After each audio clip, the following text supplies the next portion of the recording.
Welcome to the Business Unscripted podcast. We're here to share real-life insights, practical strategies, and the honest lessons that we have learned from our own mistakes because, frankly, we have been in your shoes. So whether you need help with operations, accountability, financial knowledge, sales, or maybe just getting your mindset right, we are here, and this is the right spot for no-fluff conversations and tools that work. So grab your favorite cup of joe. Let's jump into the show. Good morning, everyone. I hope you guys are having a wonderful and fantastic day. It's another Friday morning and it is 8:15. Well, a little bit later, so I apologize for that. Technical difficulties, dealing with clients, the fun stuff that you have to do when you're a business owner on a Friday morning. But we're here with another episode of the Business Unscripted podcast. And well, you're probably looking and you're probably like, wait, what is going on? There's only one of you. Yep, that's it. It's just me today. You get to see, hear, and listen to my voice for another 45 minutes to an hour. But if you're a business owner, maybe you're an aspiring business owner, maybe you're somebody who wants to get into business and you don't know where to start. Well, you're here. You're in the right spot. The Business Unscripted podcast is hosted by myself as well as my co-host, Dwarn, who is one of my business partners. And we're here to talk about struggles, strategies, solutions, topics, things that we've worked through in our business, but also the things that we have helped others in our realm work through as well. So ultimately, what it comes down to is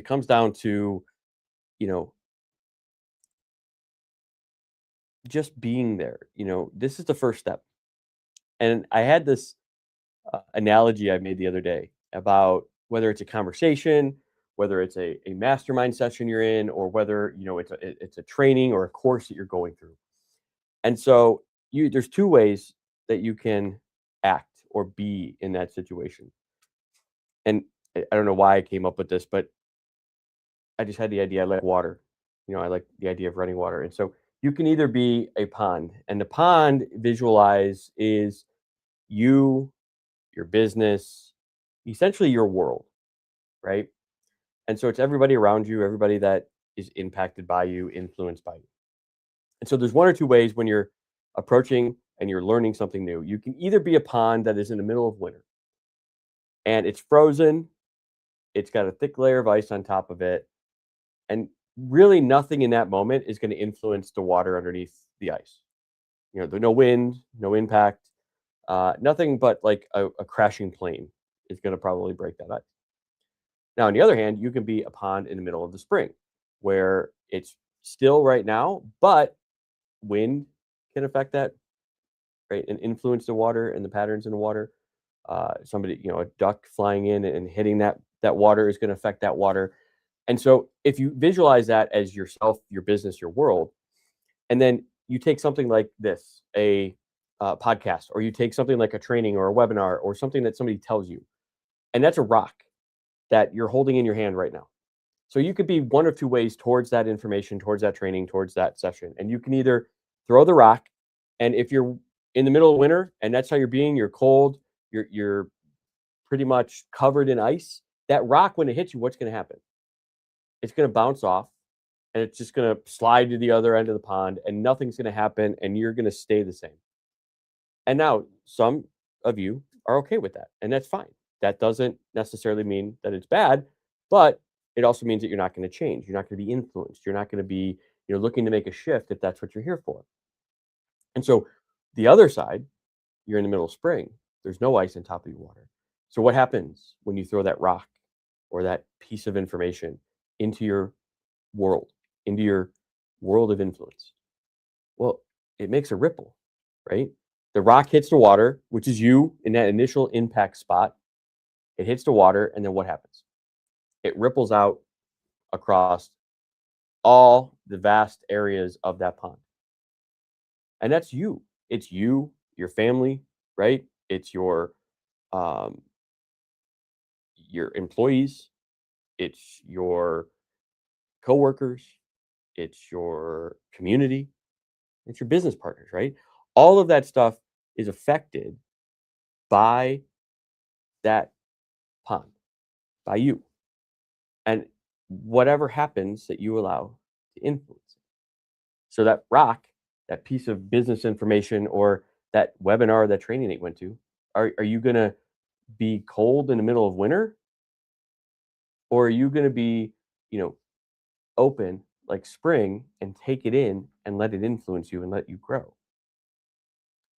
So I had that conversation when I was teaching a course, and it is a lot of people in there took it because myself, for a long time, I was probably that frozen pond, right? Where I would hear something and I would think, that's probably impactful information, but I didn't let it, I didn't affect me, right? I didn't allow it to influence my decisions, to influence the actions that I took in my day-to-day life. But now I'm more like the spring, more like the summer. I allow different things that I'm hearing, different people that I'm listening to be able to have an influence on me, to make a change in the impacts that I'm doing in my day to day. What's crazy about the world that we live in right now, especially as business owners, small business owners as well, is that things change so quickly. And if you are covered in ice, you are going to get passed by. You're going to be so far behind that you might not be able to catch up. So ultimately, it comes down to, are you willing to grow? Are you willing to learn? Are you willing to be influenced so that you can have that ripple effect on everybody else in your world?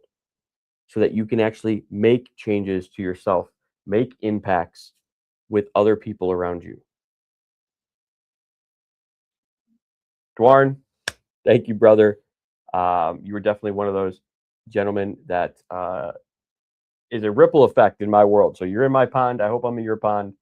But I hope everything's going well. I know you can't be here today, client situation, but I get it. So, but with that, I hope you can kind of see the difference in the two. And here's the thing: whenever you're in winter, it doesn't stay winter forever, right? It gets to spring, it gets to summer. So you can allow yourself to thaw that layer of ice that you have currently right now over your pond, and allow things to start to influence you, allow things to begin to influence your decisions and direct you in ways that can make a rippled effect across you and your world.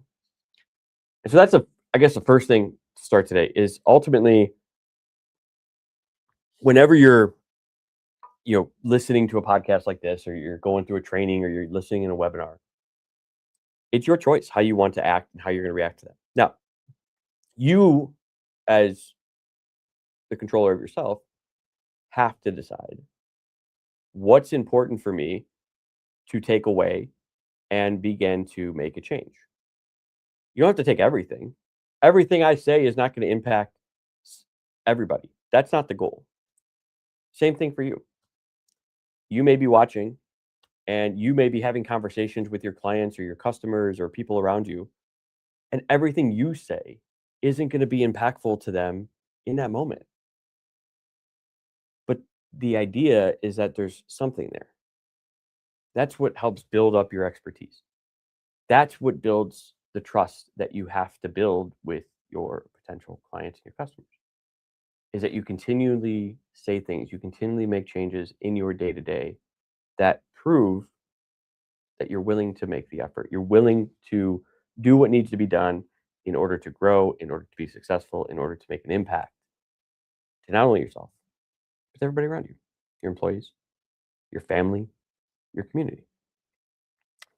And so that's ultimately for me, what it comes down to is, how do you make those ripple effects? How do you allow yourself to be that pond that's ready for influence, that pond that right now may feel still, may feel like nothing's happening. But all it takes is one rock, right? All it takes is one change to hit your pond, to hit your water surface, that completely changes everything. And you know, so where are you at today? Where are you at? With that, Hope you guys have a wonderful and amazing day. What I would say is if you have questions, right, drop them down below. We love to answer these live, especially I love these kind of where it's just me. When Dwarn and I get into it, we can go on forever. Dwarn and I can have conversations. One of the reasons why we started this over a year ago. This is episode 52 of this podcast, and it's every week. We missed 1 week for the birth of my daughter, so this is essentially going into the second year. But we started this because we were already having these conversations every single week. We were meeting every week, talking business, talking shop, talking different strategies and things that we were working through with our clients, but also ourselves, right? We're business owners too. And I've run unsuccessful businesses where one, I was too young, thought it was just going to come, didn't go through all the ups and downs of business, just figured, oh, I saw somebody else be successful. I got to be successful right out of college. Man, that was a lesson learned for sure. Then second, I think it was I was too cocky. Yeah, I was doing work for a bigger organization and thought, oh, I can just do this myself. Everything, I didn't have to market, I didn't have to network, I didn't have to do anything. The things that are important to business that we talk about here all the time, I still don't know that yet. So I failed twice. Now, what you can do is some people, if they fail twice, they'll just say, you know what, I'm not meant to do it. They'll stop. They'll give up. But as many amazing people, smart people, successful people have said, the only time that you truly fail is when you stop trying. Think about that.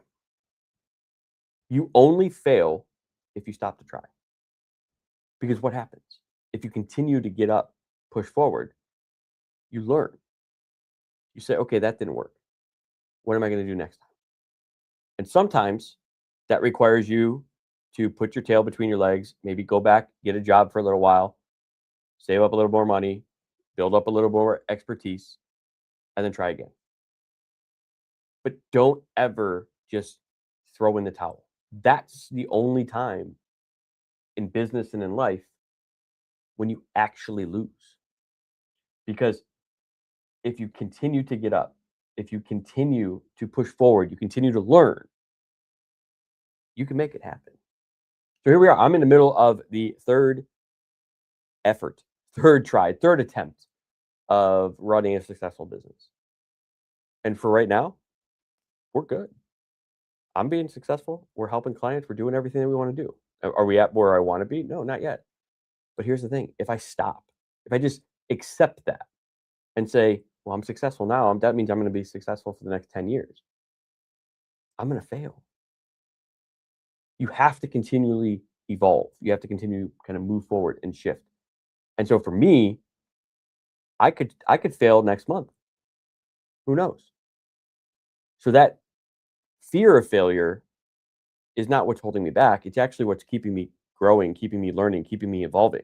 Because I don't want to fail. I don't want to fail again. I don't want to feel like I did the first 2 times. I have a lot riding on it right now. But also, that does take a lot out of you too. As a business owner. I know it. I'm sure you know it as a business owner. You have a lot going through your head day to day. And so ultimately, you have to make sure that you also have people around you, that you have that good support system that understand what you're going through, that understand what you're thinking about on a day-to-day basis. It's really hard for somebody who's not in business, who doesn't have the stressors, the responsibilities of being a business owner, to truly understand what it's like on a regular basis for you. And I get that. You're in the right spot if that's you. And if you want to particularly have a conversation about it, reach out. Because if you don't have a good support system around you, you don't have somebody that is in your shoes, that understands everything that goes on a regular basis for you in your head, you're going to feel alone. And you can't do that. Because if you're alone, then you may feel, and your likelihood of kind of falling into the traps, whatever they say, right? Depression, negative mindset, all that stuff, it increases exponentially. And nothing against anybody who is in that employee mindset who works a regular, day-to-day job. There's nothing wrong with that. They just don't understand that there is a lot more that goes into it. When you go to a job and you have particular responsibilities, particular job description, well, that's all you have to worry about. You go in and let's say, for example, you're a receptionist or you are an accounting clerk. You go in as an employee for that, and those are the only things you have to worry about. You pretty much know your monthly responsibilities, and they recur every month. Until you get maybe to the manager or even senior managers and C-suite, do you have a lot more of like the entrepreneurial type responsibilities? But even then, you're still segmented. You still have a specific duty that you're doing at that level. Whereas a small business owner like yourself watching this, it's different because you have to do all of that stuff. You have all of that stuff running through your head on a regular basis. What do I need to do for marketing? What do I got to do for invoicing? What do I have to do for client relations and HR and payroll? And where's my cash flow? Where's the next client coming from? Do we have all the documents we need from the new client to keep things going and to make a good impact for him in the first 30 days so that they feel good about making the decision that they made? So like all of these things are compounding in your head on a day-to-day basis. And it's not just one-off. Like these are daily thoughts that entrepreneurs like you and we go through.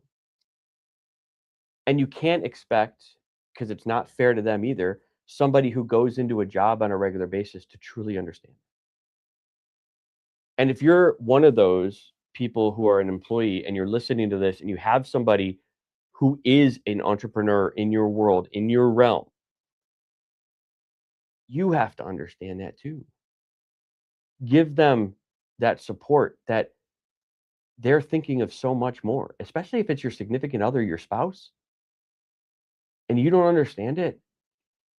Just know that there are 1,000 thoughts a minute that go in to their mind every day about what they need to do, what they should be doing, what they're not doing, the lack of growth maybe that they set for themselves that they're not able to meet. If they're the main breadwinner, what happens if I fail? Where's the next month? The revenue coming in, all those things, because they don't want to let you down. The significant other, right? The spouse. They don't want you down either, because you're riding on them as well. So you have to understand sometimes everything that goes on in their head, and it's not just a typical employee mindset. And it takes communication. It takes discussion. I had this conversation with a client recently. How do you get through to your significant other about everything that goes on a day-to-day basis? And it's as simple as just be open. And some of it comes with don't attack. Be understanding. So as an entrepreneur, for me, I forget the simple things sometimes. I forget to take the trash out. I forget to, that I put my drink down on the table because I got distracted because my mind went somewhere else and I was, responding to an email from a client or I was doing something for my marketing or something like that. And my mind just forgets. So you have to be understanding. Don't be attacking. Like, oh my God, I can't believe you left that drink on the counter again.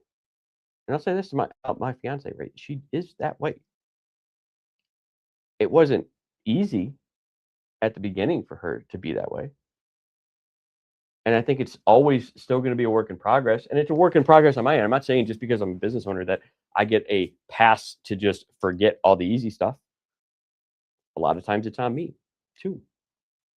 To remember when I see the trash to just do it and not say, oh, I'll get to that later. Or whatever it is at home that we are both responsible for. But you do have to understand that there's a lot of things as an entrepreneur that go through our head that a typical mindset type employee and human does not think about on a regular basis. They go into work, they know they're going to get paid in 2 weeks. They know if they put in 40 hours that they're going to get paid 40 hours. Well, a business owner, if you put in 60, you don't know that you're going to get paid 60. But you have to put into work because the effort that you're putting in today, the outreaches, the follow-ups, the work that you're doing today, well, typically that takes 60, 90, 120 days for it to actually pay off. And so you have to put in the hours today in order to get the output, right? And the outcomes from that down the road. And if you're trying to trade your time for money as an entrepreneur, all you're going to end up doing is you're going to end up creating this endless job for yourself, right? Like a prison in your own business.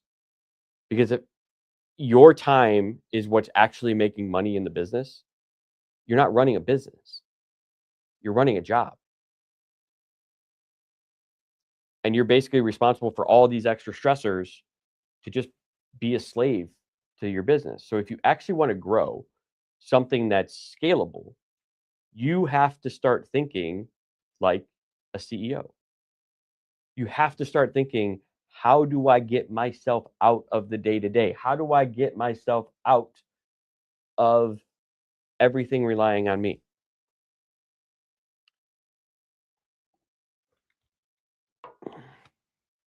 And sometimes that's hard, isn't it?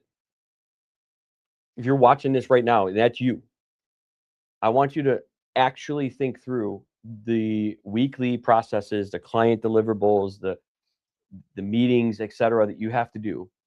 How much of it relies on you to actually support your clients or your customers?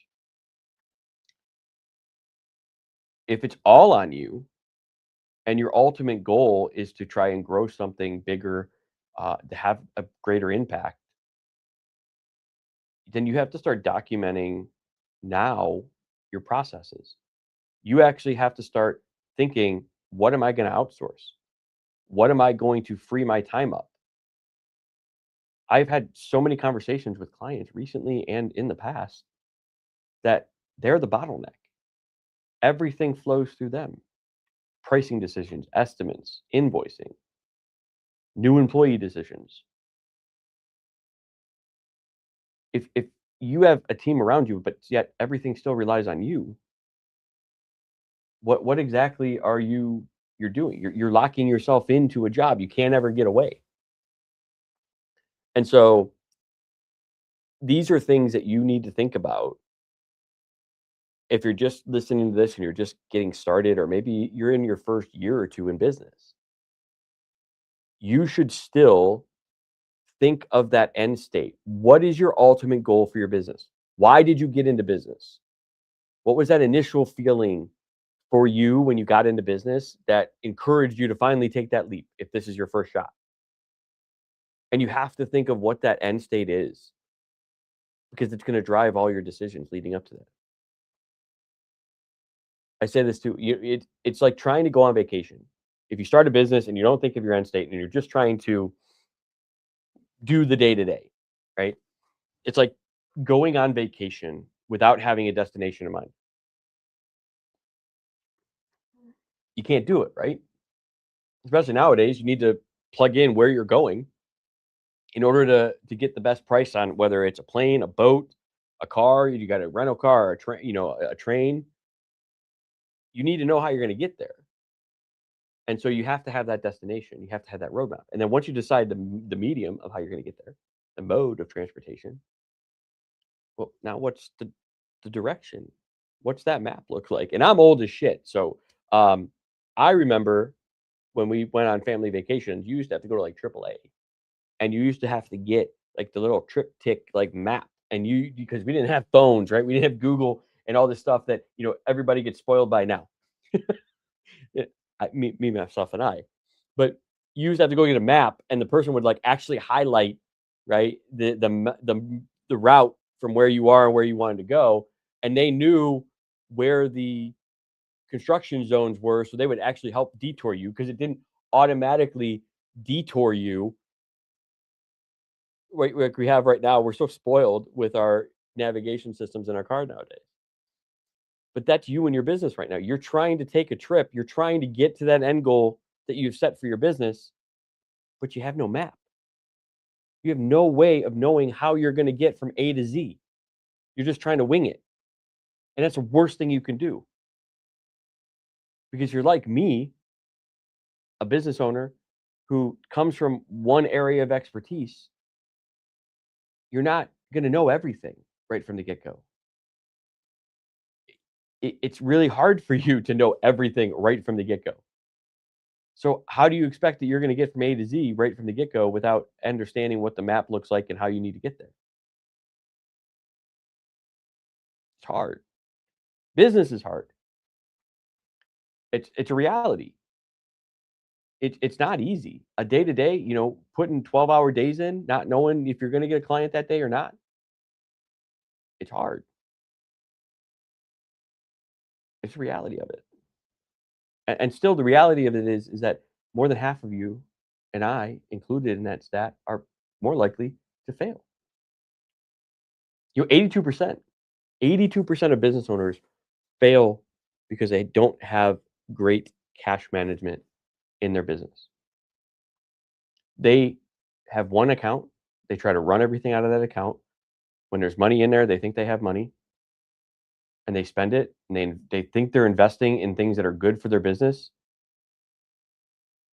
but ultimately ends up hurting them in the end, and it ultimately ends their demise because what they forgot was, well, the tax man still wants his money, whether or not you have it in the bank account or not from the year, even though you think you were investing it in something that was impactful to your business, and now it turns into there's no ROI. I have had many clients recently where they're catching up on errors that they've made from years ago. They will catch up with you. The bookkeeping errors, the cash flow errors, the financial errors that you have going on your tax return, et cetera, it's going to catch up with you eventually. You are better off doing it right from the get-go. But if you can't do it from the get-go, then the next best thing is doing it right now. Correcting it now and getting a better system, better process for yourself in place now to understand your margins, your pricing, your numbers in your business. And I'm not just saying that just because that's what partly of what we do. I'm saying it because it's the most impactful piece of information that you need to know about your business is your numbers, is your pricing, is your margin. Because all of that affects everything else that happens in your business. It affects whether you can invest in a new employee. It affects if you can market and do more. Everybody says, well, no, marketing, right? Advertising is the number one thing that you need to know in your business. Marketing is the number one thing that you need to do to grow. Well, marketing is good when it works. And if it works for you, are you ready for it? Because that's the other piece. If you grow and you scale through marketing, an offer that is not making you money, the margin's off, is that actually working for you? Or is it just making you do more work for less outcome? Right? So, yeah, I agree. Advertising can work. Advertising does work. I'm not saying it doesn't. Advertising does work. But the more important thing that you need to have in place first is your systems, your back end, your finances, right? The offer, the pricing, all of that has to be in place first before you can scale through advertising. But what so many small business owners get into the trap of is they try to advertise first without having the processes baked out. Because what happens if you turn on an ad for yourself right now, if you turn on an ad for your business and you got 20 new clients today and it worked and it was great, could you service them if you're a service type industry, or even if you're not? Could you handle 20 new clients right now if your advertising worked for you without causing a collapse of the system or without causing chaos on the back end? Or do you know when that metric is when you have to hire a new employee? Do you have your onboarding processes baked in, or are you going to be winging it for all 20 of those new clients? You see, that's the piece that needs to be in place first before you turn on advertising to try and scale. You need your systems baked. You need your systems vetted in order for you to actually make advertising work for you in your business. So before you go out and try to do ads as a business owner, before you go out and try to, listen to all these gurus that some are probably really successful, but they're going to try to market you and tell you this is the next best thing, but they're not asking.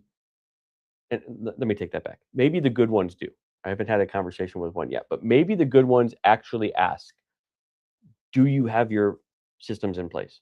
Is your operations smooth? So if you were to bring in another 10 to 20 clients, can you service them effectively? Because that's the number one question that any advertiser should be asking somebody. But more often than not, they just want your money. They just want you to invest in their program, in their system. So you have to take control of it yourself. Or I'll tell you right now, do it yourself. You have to ask yourself right now, do I have the appropriate back end systems to be able to support an influx of 10, 20, 30, 40, 50 new clients? And at least a system developed so that when I get client 14, because I know each one of my employees can handle 20, but when I get to 14, I need to start hiring because it takes me 2 to 3 weeks to find somebody and train them. And then do you have the training in place so that they can hit the ground running with what they need to do when they start working with your clients? That's what needs to be thought about first. That's what needs to be developed, along with understanding your pricing. I'm gonna give you a scenario I just worked with a client. The biggest thing was they're busy. They're just like you. They're a small business owner. They're working the day to day. They're doing the jobs. They're working in their business a ton. And so when they do their estimates, the estimates was based off of a price that was old. It was outdated.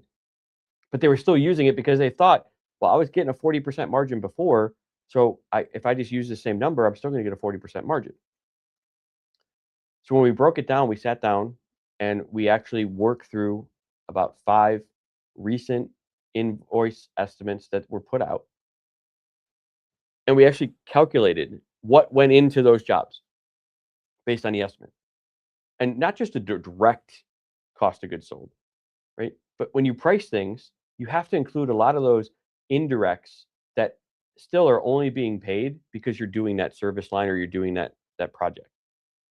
And by then, when we actually included like insurance, repairs and maintenance, depreciation on, the assets that are being used in order to service the actual job, then they only realized they were getting a 20% margin on these jobs when they were expecting 40. It's a huge shift. Even if you're, a $200,000 company, if you're only getting 20% instead of 40%, that's 40 grand. And if you're a profitable organization, even if you're a break-even organization, all of that gross profit goes directly to you, the business owner, to your profit. You're not your net profit at the end of the day, because you're already paying for all the overhead out of the small gross margin that you already have now. So then any increase in your gross profit goes directly to you, goes directly to your bank account. That's why it's so important to understand these numbers, because a dollar increase in your gross profit, if you are a profitable organization, goes directly to your bottom line. So if you're a $200,000 business and you're making, let's say, 5% net profit, so you made 10 grand last year, a 20% increase, right? So going from 20 to 40%, which is what you think you should do. So that's really, right, 100% increase in your gross profit. That extra $40,000 is a 500% increase in your net profit because you're going from 10 to $50,000 in net profit. Sorry, 400%. That's what I get for doing math off the top of my head early in the morning. But you're going from 10 to $50,000 in net profit by just making a 20% increase in your gross profit, which is what you should be. And that's just min. So a lot of people, when they think of what their gross profit margin should be, they look at their industry and they say, what's the average? And then they set that average as their goal. But did you get into business to be just average? No. You want to shoot for higher because an average means that about 50% of businesses are doing better than that. So do you want to just be average or do you want to actually level up? Do you want to get higher? So your goal shouldn't just be the average. That should be your floor. Your floor should be the average. And then from there, you work to identify, how can I get to 45? How can I get to 50? And you do that one of two ways. Either you work with your direct cost of goods, if you have a lot of cost of goods sold, whether it's your direct labor to be more efficient, whether it's your contracts with your materials, or you look at your pricing. Because if you look at your pricing and you realize that your margin isn't where it needs to be, then you need to increase your price. If the other two, direct labor and direct costs, are they are where they are. But so many people are so afraid to increase their price. They're so afraid because they're going to lose their clients. They're like they're going to be. I hear it all the time, Dave. If I raise my price 5%, people are just they're going to freak out and they're going to leave. Really? I don't think so. Because if you valued yourself, you valued the outcome, the support, the impact that you can make with your clients, that price is worth it. And then you just have to deliver. But you have to believe it first. And that's the hiccup. If you don't believe your price, your clients won't believe your price either. But you have to believe it first. And that's the first hurdle to get over when it comes to your pricing. And so the same client had a big opportunity this year to work with a big client that was going to provide a significant increase in their business and their revenue. They did a trial at the end of last year, at the end of the season. And the pricing that they gave them was just typical old pricing from earlier in the year without all the extra sort of support, direct attention, everything that they wanted to give that kind of set them apart. But they didn't add in and they weren't thinking through in that moment what all that costs looked like. And so before we were able to work with them and get ready for this contract discussion this year, we had to go through all that. We had to actually break it down. If you are to do the number of services or support tasks that are going to be expected of you, what are you going to need? Because what you don't want to do, and this is that decision point, is you don't want to bring on this new opportunity that is essentially going to double your business, but then it affect everything else that's made you what you are today. Because essentially then it's never going to double your business. It's just going to replace stuff that you already were doing. So you have to think differently. You have to think, well, if I'm going to do this, I now need to add staff. I now need to add another truck, or I now need to add another office location or another, service, something. It's going to require you to think differently. You can't think, well, I just locked in this huge contract. I'm just going to keep things the same. I'm going to price it as today. You have to add in all those new costs that are going to be associated with that contract to provide the level of service that kept them happy with the initial trial in the first place. And so when we actually walked through it, we actually worked through the exercise. We determined that the price that they were given last year would only result in about a 1% gross profit margin on some jobs, and other jobs, they would actually be paying the contractor essentially to do work for them. And initially, the idea was, well, I don't want to do a price increase. Um, I know the guy. He he's probably not going to go for it. Great. Well, now that you know the numbers, if he's not going to go for it, you're not going to do the job. And again, by knowing your numbers in your business, this allows you to make these decisions.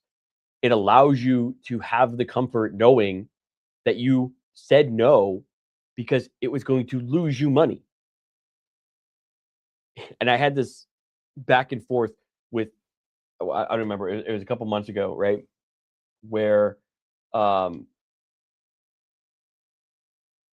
hey there, Andres. Sorry, man. Appreciate it. Hope you have a good day too. And Real King, man, how you doing? If you're watching the replay, brother, appreciate you being here. Um, but ultimately, you had this kind of back and forth with one of the guests the other day. Not the other day, sorry, a few months ago, and they were saying how, as a business owner, you should take jobs that lose you money sometimes. And it was just completely crazy to me because it made zero sense. Why would you ever take a job that loses you money? That you literally have to pay in order to do the work. Why would you do that? And they were trying to make these reasonings that, especially if you have employees that you have to, you know, do these jobs that are going to lose you money so that you can keep your employees working. I mean, no. Like, that just makes no sense. Like, why would I waste my time in a job that's going to lose me money when I can find jobs that would make me money in the same period? And if I was going to lose money, wouldn't I just say, "Here, guys, here's a couple $100, for the week that you don't have to come into work this week," instead of me making them work, me paying them, and then having to still come out with more money out of my pocket? Like, that makes zero sense. Why anybody, unless you don't know your numbers and you don't know how to price, or maybe you have an old, outdated pricing system, or you're still trying to do it manually. That's the only reason that you should ever probably end up in a job that's losing you money. Because if you have a good system, you have a good process, all the stuff we sort of been talking about this morning, and you built it repeatable into your processes on a day-to-day basis, you should never lose money on jobs. You should always be able to get the gross profit that you need to be successful.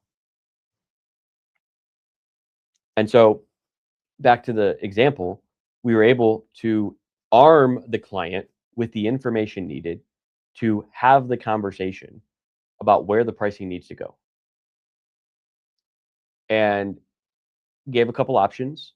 And ultimately, in the end, they ended up getting about a 25% price boost that resulted in, it will result in about a 20% gross profit margin. Now, is it huge for the job? No, but it's huge for the business owner. It's huge for building the relationship with this new contractor. And so that 20, 25%, I mean, that might result in, anywhere from 30 to 50,000, depending on the number of jobs. And that's huge. Where before, they would have been barely breaking even if they just kept their price the same. So they would have added all this extra work, all this extra team members, all this extra stress of scheduling and all this stuff into their business for what?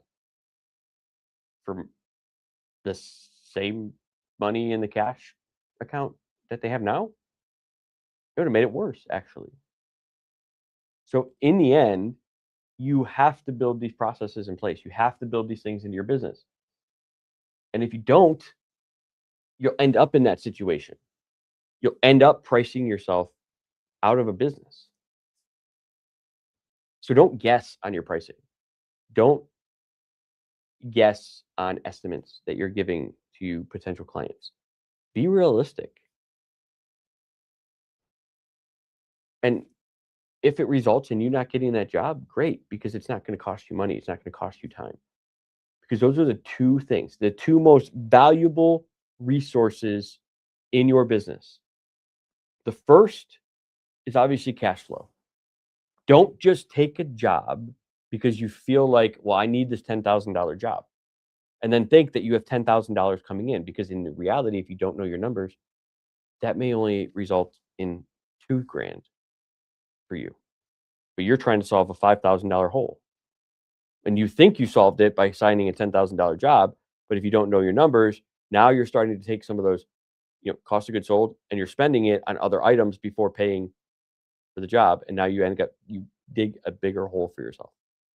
So you have to understand, when you sign, don't just look at the top line.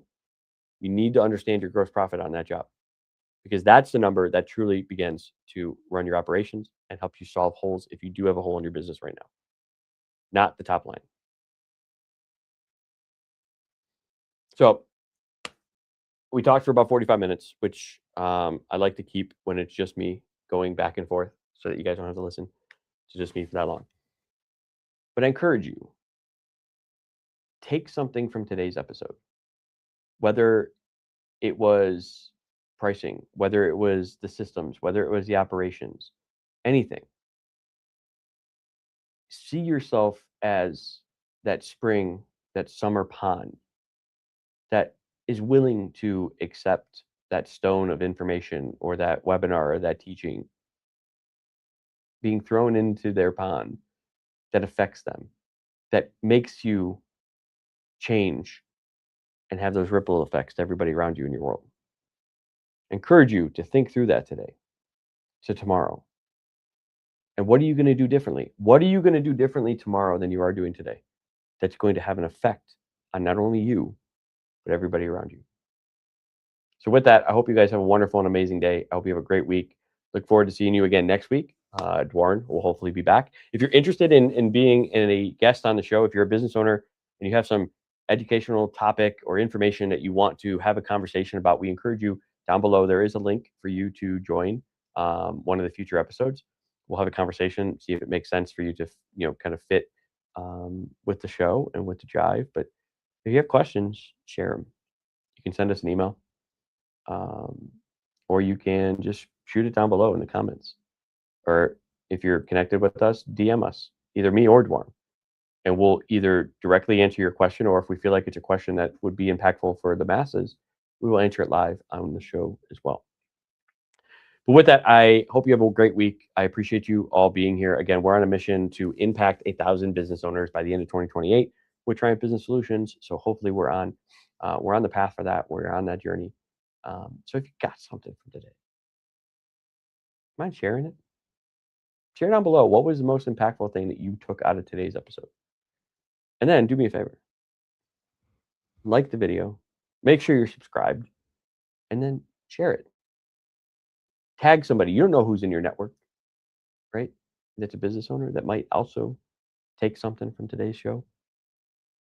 Appreciate it. Now, until then, hope you have a wonderful one.